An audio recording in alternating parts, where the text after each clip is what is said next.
6 साल की उम्र और झोले में चूरमा और एक जोड़ी कपड़ा लेकर घर से निकला नन्हा बालक आज सांसद और फिर विधायक बन गया। पूरे देश में उनके नाम की चर्चा है। यही नहीं, राजस्थान का मुख्यमंत्री बनने की रेस में भी वो सबसे आगे हैं। हम बात कर रहे हैं तिजारा से विधानसभा चुनाव जीते बाबा बालकनाथ की। बाबा बालकनाथ एक सामान्य परिवार से हैं। उनके पिता ने बाबा खेतानाथ को अपना बेटा दान दे दिया था। उस समय परिवार ने कभी नहीं सोचा था कि जिस बेटे को दान में दे रहे हैं वो एक दिन उनका और उनके गांव का नाम रोशन करेगा। बाबा बालकनाथ की जीत के बाद पूरा परिवार और गांव उन्हें राजस्थान का मुख्यमंत्री बनता हुआ देखना चाहता है। उनकी जीत से पूरे गांव में दिवाली जैसा माहौल है। अलवर स्थित बहरोड के पास कोहराना गांव में रहने वाले सुभाष यादव शुरू से ही धार्मिक प्रवृत्ति के रहे हैं। वो महाराज खेतानाथ की सेवा करते थे, कामकाज छोड़कर उनकी सेवा में लगे रहते थे। महाराज खेतानाथ ने सुभाष यादव को अपना शिष्य बनने की बात कही, लेकिन सुभाष यादव की शादी हो चुकी थी और उनके 2 बच्चे भी थे। ऐसे में महाराज खेतानाथ ने सुभाष यादव से उनका बड़ा बच्चा मांग लिया। तो खेतानाथ के समाधि लेने के बाद सुभाष यादव ने अपना बड़ा बेटा दान कर दिया, जिसकी उम्र उस समय महज 6 साल थी, जिसको बालकनाथ नाम दिया गया। बस फिर घर से एक झोले में चूरमा और एक जोड़ी कपड़े लेकर बालकनाथ घर से निकले और अपने गुरु के पास पहुंच गए।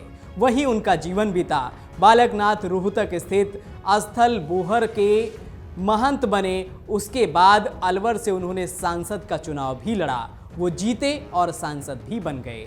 अब तिजारा विधानसभा सीट से विधायक का चुनाव लड़ा तो विधायक का चुनाव भी जीत गए। बालकनाथ आज मुख्यमंत्री की दौड़ में सबसे आगे हैं। बालकनाथ के माता पिता और परिवार के सदस्यों ने कहा है कि उन्होंने अपना बेटा देश सेवा के लिए दान किया है। उन्हें खुशी है कि उनका बेटा देश की सेवा कर रहा है।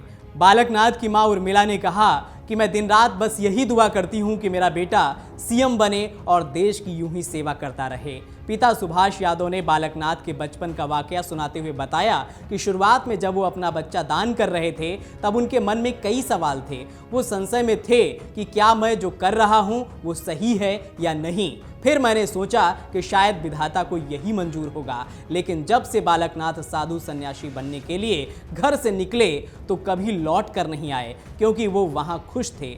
परिवार ने कई बार शादी समारोह में उनको बुलाने का प्रयास किया, लेकिन उन्होंने आने से मना कर दिया। पिता ने कहा 2 साल पहले जब बालकनाथ की दादी का निधन हुआ तब वो गांव पहुंचे और 1 घंटा रुकने के बाद वापस लौट गए। हम लोग बालकनाथ की जीत से बहुत खुश हैं। रात दिन दुआ कर रहे हैं कि बालकनाथ मुख्यमंत्री बने। घर में इनके लिए रोज पूजा पाठ होता है।